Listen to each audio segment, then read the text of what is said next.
Hi students, today I am going to explain important numericals in chemical kinetics. അപ്പോൾ numericals ചെയ്യുമ്പോൾ നമുക്ക് വളരെ പ്രധാനപ്പെട്ടതാണ് ഫോർമുലാസ്. ഇമ്പോർട്ടന്റ് ഫോർമുലാസ് ഏതൊക്കെയെന്ന് നോക്കാം. First equation K is equal to 2.303 divided by T log concentration of R0 divided by concentration of R. ഓരോ ടേംസും എന്തൊക്കെയാണെന്ന് അറിയാലോ അല്ലേ? എന്തൊക്കെയായിരിക്കും? K എന്ന് പറഞ്ഞാൽ എന്താ? Rate constant. T time. R0 എന്ന് പറഞ്ഞാൽ എന്തായിരിക്കും? ഇനീഷ്യൽ കോൺസെൻട്രേഷൻ ആണ് അല്ലേ? റിയാക്ടറിന്റെ ഇനീഷ്യൽ കോൺസെൻട്രേഷൻ. R എന്ന് പറഞ്ഞാൽ കോൺസെൻട്രേഷൻ അറ്റ് ടൈം ടിയിലുള്ളതാണ്. സെക്കൻഡ് ഇക്വേഷൻ ഇതേപോലത്തെ ഒരു ഇക്വേഷൻ ആണ് is equal to 2.303 by T log A divided by A minus X. ഇവിടെ നമ്മൾ R0യുടെ സ്ഥാനത്ത് A എന്ന് എഴുതുന്നേ ഉള്ളൂ. Rന്റെ സ്ഥാനത്ത് A minus X എന്നുള്ള ഒരു ടേമാണ് കൊണ്ടുവന്നിരിക്കുന്നത്. So what is A? A എന്ന് പറഞ്ഞാൽ initial concentration of reactant. Okay, R0നെ പോലെ തന്നെ. X എന്ന് പറഞ്ഞാൽ ഈ X amount of substance reacted. നമ്മൾ റിയാക്ഷൻ സ്റ്റാർട്ട് ചെയ്ത് കഴിഞ്ഞാൽ ഇനീഷ്യൽ കോൺസെൻട്രേഷൻ എ ഉണ്ടായിരുന്നു, അതിൽ എക്സ് എമൗണ്ട് റിയാക്ട് ചെയ്ത് പോയി. Okay, so what is A minus X? A minus X എന്ന് പറഞ്ഞാൽ amount of substance left after the reaction. X amount react ചെയ്ത് പോയി, ഇനീഷ്യൽ കോൺസെൻട്രേഷൻ എ ആണ്, അപ്പൊ എത്രയാണ് ലെഫ്റ്റ് ആയത് നോക്കി കഴിഞ്ഞാൽ എ മൈനസ് എക്സ് ആണ്. Third equation T of is equal to 0.693 divided by K. T of എന്ന് പറഞ്ഞാൽ എല്ലാവർക്കും അറിയാലേ എന്താണ്? Half life period. Okay, K എന്ന് പറഞ്ഞാൽ rate constant. Clear? Equation log K2 by K1 is equal to EA divided by 2.303 T2 minus T1 divided by T1 T2. രണ്ട് വ്യത്യസ്ത rate കോൺസ്റ്റന്റുകളെ വ്യത്യസ്ത ടെമ്പറേച്ചറിൽ T1 T2 നമ്മൾ കമ്പയർ ചെയ്ത് ഒരു ഇക്വേഷൻസ് ക്രിയേറ്റ് ചെയ്തതാണ്. log K2 divided by K1. രണ്ട് different rate constant ആണ്. K1 ഉള്ള റേറ്റ് കോൺസ്റ്റന്റ് K2. K1 എന്ന് പറഞ്ഞാൽ T1 ടെമ്പറേച്ചറിൽ, K2 എന്ന് പറഞ്ഞാൽ T2 ടെമ്പറേച്ചർ. ഈ ഇക്വേഷനിൽ എപ്പോഴും E ആയിരിക്കും കാൽക്കുലേറ്റ് ചെയ്യേണ്ടവ, activation energy. Maybe E തരും, അപ്പൊ നമുക്ക് K2 കണ്ടുപിടിക്കാൻ ഉണ്ടാവാം. K1 തരും, T2 T1 തരും. അപ്പൊ നമുക്ക് ഈ ടേംസിൽ ഏത് വേണമെങ്കിലും നമുക്ക് കണ്ടുപിടിക്കാം. ഏതെങ്കിലും ഒരു അൺനോൺ ഫാക്ടറെ കണ്ടുപിടിക്കാൻ പറ്റുള്ളൂ, ബാക്കിയെല്ലാം തരണം. ഓക്കെ, അപ്പൊ ഫിഫ്ത്ത് ഇക്വേഷൻ എന്താ നോക്കൂ. That is T of is proportional to 1 by A raised to n minus 1. ഈ ഇക്വേഷൻ നമുക്ക് എവിടെയാണ് അപ്ലൈ ചെയ്യുക? ഇപ്പൊ മേ ബി എക്സാമിനൊക്കെ, കോമ്പറ്റേറ്റീവ് എക്സാമിനൊക്കെ ഇങ്ങനത്തെ ഒരു ക്വസ്റ്റ്യൻ കാണാം. For a first order reaction the initial concentration is doubled, then how the T of value? Initial concentration double ആവുമ്പോൾ T of value ഡബിൾ ആവുകയാണോ നമുക്ക് എങ്ങനെ കാണാം? ഈ ഇക്വേഷനിൽ ഫസ്റ്റ് ഓർഡർ ആവാം, സീറോ ഓർഡർ ആവാം, സെക്കൻഡ് ഓർഡർ ആവാം, എന്തും ആവാം. T of വാല്യൂവിന് എന്ത് സംഭവിക്കുന്നു? കോൺസെൻട്രേഷൻ ഡബിൾ ചെയ്യുമ്പോൾ. അപ്പൊ സീറോ ഓർഡർ ആണെങ്കിൽ നമുക്ക് എങ്ങനെ കാൽക്കുലേറ്റ് ചെയ്യാം? ഓർഡർ ആണെങ്കിലോ n എത്രയായിരിക്കും? n is equal to 0 ആണ്. നമ്മൾ ഈ ഇക്വേഷനിൽ സബ്സ്റ്റിറ്റ്യൂട്ട് ചെയ്യും. T of proportional to 1 by A raised to 0 minus 1. അപ്പോൾ എത്ര കിട്ടുക? 1 by A raised to minus 1. That is equal to A. അതായത് T of is proportional to A for a zero order. അപ്പൊ ഇതൊന്നും എന്താ നിങ്ങൾക്ക് മനസ്സിലാവുന്നത്? For a zero order reaction, the initial concentration is double, then T of is also double. For a zero order reaction, the initial concentration is double, then T of is doubled. അത് directly proportional ആയതുകൊണ്ടാണ്. Okay, ഇനി first ഓർഡറിൽ എങ്ങനെയാ to do? First ഓർഡറിൽ എന്തായിരിക്കും? First ഓർഡറിൽ എന്തായിരിക്കും? ഇതേ ഇക്വേഷൻ തന്നെ, n-ന്റെ സ്ഥാനത്ത് 1. അപ്പൊ അത് ഇവിടെ സബ്സ്റ്റിറ്റ്യൂട്ട് ചെയ്താൽ എന്തായിരിക്കും കിട്ടുക? T of is proportional to 1 ആണ്. അപ്പൊ നിങ്ങൾക്ക് എന്താ ഇതെന്ന് മനസ്സിലാക്കുന്നത്? Initial concentration is double, the T of does not double ആണ് നമുക്ക് എന്തിലുള്ളത്? ഫസ്റ്റ് ഓർഡർ റിയാക്ഷനിൽ നമുക്ക് ആ ഇക്വേഷൻ കിട്ടിയതാണ്. ഇങ്ങനെ നമുക്ക് സെക്കൻഡ് ഓർഡറിൽ ഒക്കെ നമുക്ക് 1 മാർക്ക് ക്വസ്റ്റ്യൻ ഒക്കെ വരുമ്പോൾ നമുക്ക് വളരെ ഈസി ആയിട്ട് ഈ ഒരു ഇക്വേഷൻ ഉപയോഗിച്ച് നമുക്ക് ആൻസർ ചെയ്യാൻ പറ്റും. ക്ലിയർ? ലാസ്റ്റ് അഞ്ചാമത്തെ ഇക്വേഷൻ ആണ് നമ്മുടെ റേറ്റ് കോൺസ്റ്റന്റിന്റെ യൂണിറ്റ് കണ്ടുപിടിക്കാനുള്ളതാണ്. എന്താണ് ആ ഷോർട്ട് കട്ട് എന്ന് നോക്കാം. യൂണിറ്റ് ഓഫ് റേറ്റ് കോൺസ്റ്റന്റ്സ് കാണാനുള്ള ഒരു ഷോർട്ട് ട്രിക്ക് ആണിത്. That is K is equal to mole 1 minus n liter n minus 1 second inverse. അപ്പോൾ ഫസ്റ്റ് ഓർഡറിന്റെ റേറ്റ് കോൺസ്റ്റന്റിന്റെ യൂണിറ്റ് ചോദിച്ചാൽ നമുക്ക് എങ്ങനെ ഈസി ആയിട്ട് പറയാൻ പറ്റും? First order that is n is equal to 1 ആയിരിക്കും അല്ലേ? അപ്പൊ നമ്മൾ ഇക്വേഷനിൽ കൊടുത്താൽ എന്ത് വരും? ദാറ്റ് ഈസ് മോൾ 1 minus 1 എന്ന് പറഞ്ഞു കഴിഞ്ഞാൽ mole raise to 0 that is 1 litre 1 minus 1 that is 1 second inverse. അപ്പൊ ഇതെല്ലാം കട്ട് ചെയ്ത് 1 ആയിട്ട് മാറും. സോ സെക്കൻഡ് ഇൻവേഴ്സ് ആണ് നമ്മുടെ യൂണിറ്റ്. ഇങ്ങനെ നമുക്ക് zero order, first order, second order, ഏത് ഓർഡർ വേണമെങ്കിലും നമുക്ക് ഈ ഒരു ഷോർട്ട് ട്രിക്ക് ഇക്വേഷൻ ഉപയോഗിച്ച് നമുക്ക് കണ്ടുപിടിക്കാം. That is mole 1 minus n ആണ്. ഓക്കെ, ആദ്യം 1 മൈനസ് n ആണ്, പിന്നെ നേരെ തിരിച്ച് l ലിറ്റർ ആണ്, n minus 1 second inverse. Unit of rate constant. Clear? ഇനി നമുക്ക് ഈ ഇക്വേഷൻസ് ഒക്കെ ഉപയോഗിച്ചിട്ട് പ്രോബ്ലം എങ്ങനെ ചെയ്യാൻ നോക്കാം. ഓരോ ഇക്വേഷനെയും ബേസ് ചെയ്തിട്ട് ഓരോ പ്രോബ്ലം ഞാൻ ഇവിടെ ചെയ്യാം. അപ്പൊ എല്ലാവരും വീഡിയോ കംപ്ലീറ്റ് കാണുക, നന്നായിട്ട് നോട്ടിലേക്ക് പ്രോബ്ലംസ് ചെയ്യാം. ഇതിൽ നിങ്ങൾക്കൊരു ടെസ്റ്റ് യുവേഴ്സൽ ക്വസ്റ്റ്യനും കൂടി ഉണ്ട്. ആ ക്വസ്റ്റ്യൻസ് നിങ്ങൾ സ്വന്തമായിട്ട് തന്നെ ചെയ്യണം. Okay, first question. Rate constant of A first order reaction is 6.93 into 10 raised to minus 3 minute inverse. Calculate half-life period. വളരെ ഡയറക്റ്റ് ആയിട്ടുള്ള ഒരു ക്വസ്റ്റ്യൻ ആണ്. ഹാഫ് ലൈഫ് പീരിയഡ് ആണ് നമുക്ക് കണ്ടുപിടിക്കേണ്ടത്. റേറ്റ് കോൺസ്റ്റന്റ് തന്നിട്ടുണ്ട്. So what is equation? ഇതാണ് നമ്മുടെ equation. TF is equal to 0.693 divided by K. Okay, direct substitution.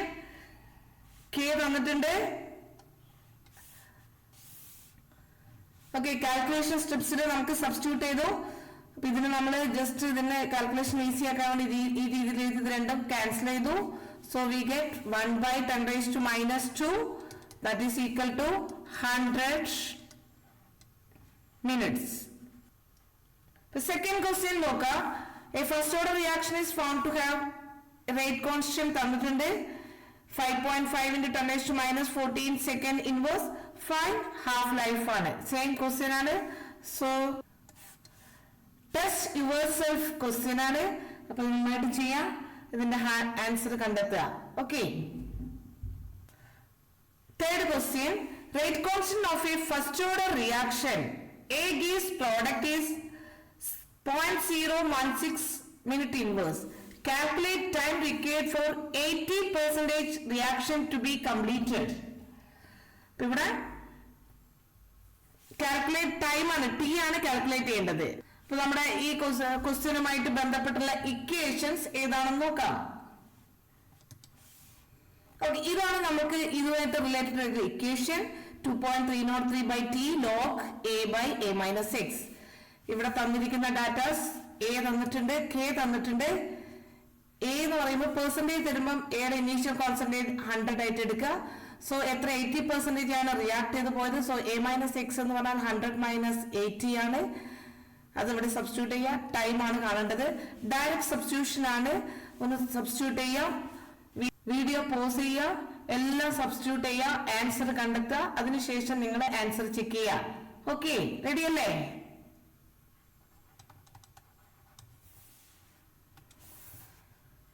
Direct ആയിട്ട് നമ്മൾ സബ്സ്റ്റിറ്റ്യൂട്ട് ചെയ്തു. This is the final answer. നിങ്ങൾ ചെക്ക് ചെയ്യാം. ഓക്കെ, ഇത് ആൻസർ കിട്ടി. എത്ര പേരുണ്ട്? Very good. വെരി മിടുക്കറായിട്ട് അടുത്ത പ്രോബ്ലത്തിലേക്ക് കിടക്കാം. Fourth question. Half-life period for a reaction A gives products at 298 Kelvin is 3.33 hours. എന്താണോ കാൽക്കുലേറ്റ് ചെയ്യേണ്ടത്? Calculate the rate constant for the reaction ആണ്. റേറ്റ് കോൺസ്റ്റന്റ് ആണ് കാൽക്കുലേറ്റ് ചെയ്യേണ്ടത് അല്ലേ? ഇനി if the reaction is started from 1 mole, ഇതുകൊണ്ട് ശ്രദ്ധിക്കുക, 1 മോളിലാണ് reaction start ചെയ്യുന്നത്. What amount of A would be unreacted. Unreact ചെയ്യുന്നതിന്റെ അളവും കൂടി കണ്ടുപിടിക്കണം. At the end of 9 hours ടൈമും തന്നിട്ടുണ്ട്. രണ്ട് കാര്യങ്ങളാണ് കണ്ടുപിടിക്കേണ്ടത്, റേറ്റ് കോൺസ്റ്റന്റും എമൗണ്ട് ഓഫ് അൺറിയാക്റ്റഡ്. അപ്പൊ ഇതുമായിട്ട് കണക്ട് ചെയ്ത് ചെയ്യണമെങ്കിൽ നമുക്ക് ആദ്യം കെ കണ്ടുപിടിക്കണം. അപ്പൊ കെ കണ്ടുപിടിക്കാൻ നമുക്ക് ഇവിടെ തന്നിരിക്കുന്നത് ഹാഫ് ലൈഫ് പീരീഡ് ആണ് തന്നിരിക്കുന്നത്. അപ്പൊ ക്വസ്റ്റ്യൻ വായിക്കുമ്പോൾ തന്നെ നമുക്ക് മനസ്സിലാക്കും half life period first order reaction എന്നാണ് പറഞ്ഞിരിക്കുന്നത്.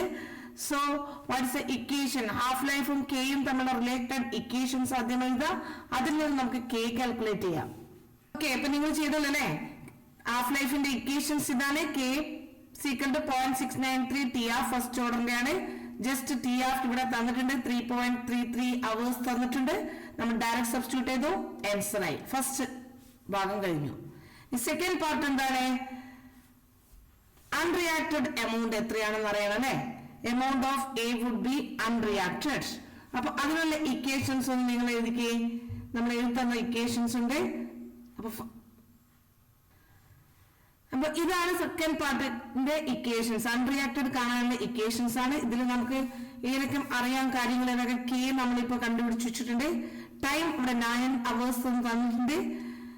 So initial concentration a 1 mol ആണ്. സ്റ്റാർട്ട് ചെയ്യുമ്പോൾ reactant a equal to 1 mol ആണ്. അപ്പൊ ഇതെല്ലാം നമ്മൾ സബ്സ്റ്റിറ്റ്യൂട്ട് ചെയ്യുന്നു. അതിൽ നിന്ന് നമ്മൾ എന്താ കണ്ടുപിടിക്കുന്നത്? എ മൈനസ് എക്സ് ക്വാണ്ടിറ്റി ആണ് കണ്ടുപിടിക്കേണ്ടത്. അൺറിയാക്റ്റഡ് എമൗണ്ട് എത്രയാണെന്ന് കണ്ടുപിടിക്കണം. അപ്പൊ നോക്കാം. അപ്പൊ നമുക്ക് ജസ്റ്റ് ഡയറക്റ്റ് സബ്സ്റ്റിറ്റ്യൂട്ട് ചെയ്തു. 1/log 1/a minus x നമ്മൾ ഇവിടെ വെച്ചു. 0.208 ഇങ്ങോട്ട് ക്രോസ് മൾട്ടിപ്ലൈ ചെയ്തു into 9. ഇത് ഡിവൈഡഡ് ബൈ 2.303. അപ്പൊ ഇത് ചെയ്താൽ നമുക്ക് കിട്ടുന്നത് 0.8128 ആണ്. നിങ്ങൾ ചെക്ക് ചെയ്യണം. ഇതാണ് നമുക്ക് answer. That is log 1/a minus ആണ് ഇത് കിട്ടിയിരിക്കുന്നത്. So we can calculate 1/a minus x എന്താ നോക്കാം. ഇവിടെ ലോഗ് ആണ്. അപ്പൊ അതിന്റെ ആൻസർ ആന്റി ലോഗ് ആണ് കാണേണ്ടത്. Anti log of 0.8128. So final answer 1/a minus x ആണ് ഇത് കിട്ടിയിരിക്കുന്നത്. നമുക്ക് എന്താണ് കാണേണ്ടത്? a minus x ആണ് കാണേണ്ടത്. സോ 1/6.499 equal to 0.1538 ആണ് ആൻസർ. 0.1538 ഇതാണ് നമ്മുടെ final answer.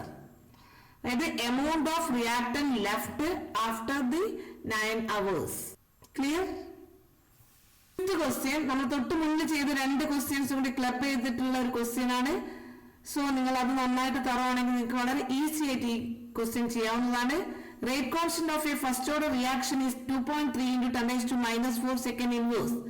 Calculate time taken for the completion of 2/3 of reaction. Okay. അപ്പൊ നിങ്ങൾ suitable ആയിട്ടുള്ള ഫോർമുലാസ് സബ്സ്റ്റിറ്റ്യൂട്ട് ചെയ്യുക. ടെസ്റ്റ് യുവർ സെൽഫ് ആണ്. വീഡിയോ പോസ് ചെയ്യുക, എന്നിട്ട് ചെയ്യുക, എന്നിട്ട് ആൻസർ ഒന്ന് ചെക്ക് ചെയ്യാം. ടി ഇതാണ് നമുക്ക് കാൽക്കുലേറ്റ് ചെയ്താൽ T. 6th question. Rate constant of a reaction at 300 Kelvin and 400 Kelvin are 0.0345 second inverse and 0.1365 second inverse. Calculate activation energy ആണ്. അതായത് രണ്ട് ഡിഫറെന്റ് റേറ്റ് കോൺസ്റ്റന്റ്സുകൾ തന്നിട്ടുണ്ട്. That is K1 and K2. Different ടെമ്പറേച്ചറിൽ T1 and T2 ലുള്ള values ആണ് തന്നിരിക്കുന്നത്. So substitute in a equation. What is the equation? So ഇതാണ് നമ്മുടെ equation. log K2 by K1 is equal to EA by 2.303 R T2 minus T1 divided by T1 T2. അതായത് K1 ഇതാണ് K1 ആണ്, ഇത് K2 എന്നാണ്. This is T1 temperature, this is T2 temperature. R ന്റെ value തന്നിട്ടുണ്ട്. Direct substitution ആണ്. So what is the answer? Video pause ചെയ്യാം. നിങ്ങൾ ചെയ്യുമല്ലോ അല്ലേ? സബ്സ്റ്റിറ്റ്യൂട്ട് ചെയ്തു. അപ്പൊ നിങ്ങൾക്ക് എല്ലാവർക്കും ആൻസർ കിട്ടിയിട്ടുണ്ടാവില്ലോ അല്ലേ? ഇവിടെ സബ്സ്റ്റിറ്റ്യൂട്ട് ചെയ്തൊക്കെ നന്നായിട്ട് മനസ്സിലാക്കുക. log 3.956 വാല്യൂ ഞാൻ ഇവിടെ കൊടുത്തിട്ടുണ്ട്. എല്ലാ വാല്യൂസും സോൾവ് ചെയ്തു. സോ വി ഗെറ്റ് 13.724 kJ/mol ആണ് നമ്മുടെ ആൻസർ. ഓക്കെ, അപ്പൊ അടുത്ത പ്രോബ്ലത്തിലേക്ക് പോവാം. 7th question വായിക്കാം. The rate constant of a first order reaction at 300 Kelvin and 310 Kelvin are 1.2 × 10⁻³ second inverse and 2.4 × 10⁻³ second inverse. 1.2 into 10 raised to minus 3 second inverse and 2.4 into 10 raised to minus 3 second inverse. Calculate the energy of activation given R തന്നിട്ടുണ്ട്. Test yourself question ആണ്. Video pause ചെയ്യുക, answer കണ്ടുപിടിക്കുക. Okay, so this is the final answer. എത്ര പേർക്ക് answer correct ആയിട്ടുണ്ട്? Okay, very good. 8th question. If half-life period of a reaction is inversely proportional to initial concentration of reactant, what is order of the reaction ആണ്. നമുക്ക് order ആണ് കാണേണ്ടത്. ഇപ്പൊ just ഇപ്പൊ നമുക്ക് ഇതൊക്കെ നമ്മളെ കോമ്പറ്റേറ്റീവ് എക്സാംസിനൊക്കെ ചോദിക്കാവുന്ന ഒരു ക്വസ്റ്റ്യൻ ആണ്. So this is the formula. T of is proportional to 1/a⁻n-1 ആണ്. അപ്പൊ നമുക്ക് half life period inversely proportion ആണ് ഇനീഷ്യൽ കോൺസെൻട്രേഷന്. അപ്പൊ നമുക്ക് NA 1 0 ഒക്കെ ഇങ്ങനെ ഇട്ട് നോക്കുക. ഞാൻ ഇവിടെ N = സപ്പോസ് 2 ആണ് കൊടുക്കുന്നത് നോക്കുക. സബ്സ്റ്റിറ്റ്യൂട്ട് ചെയ്യുക ടി ഓഫ്. സോ സബ്സ്റ്റിറ്റ്യൂട്ട് ചെയ്ത് കഴിഞ്ഞാൽ നമുക്ക് ഇതാ കിട്ടുക. T of is proportional to 1/a. ഇത് ഇൻവേഴ്സ്ലി പ്രൊപ്പോർഷണൽ അല്ലേ? ഇൻവേഴ്സ്ലി പ്രൊപ്പോർഷണൽ ഓഫ് കോൺസെൻട്രേഷൻ ആണ്. So what is the order of reaction? 2 ആണ്. ഓർഡർ ഓഫ് റിയാക്ഷൻ എന്താണ്? 2. അപ്പൊ ഇങ്ങനെയാണ് നമ്മൾ ഇങ്ങനത്തെ ക്വസ്റ്റ്യൻസ് ആൻസർ ചെയ്യേണ്ടത്. ഈ ഫോർമുലയിൽ അപ്ലൈ ചെയ്യുക. നമ്മൾ ഓരോന്ന് ചെയ്ത് നോക്കുക. ഏതാണ് 0 ഫസ്റ്റിലൊക്കെ തുടങ്ങിയിട്ട് സെക്കൻഡ് ഓർഡർ ആണ് ഇവിടെ കറക്റ്റ് ആയത്. So order of reaction 2.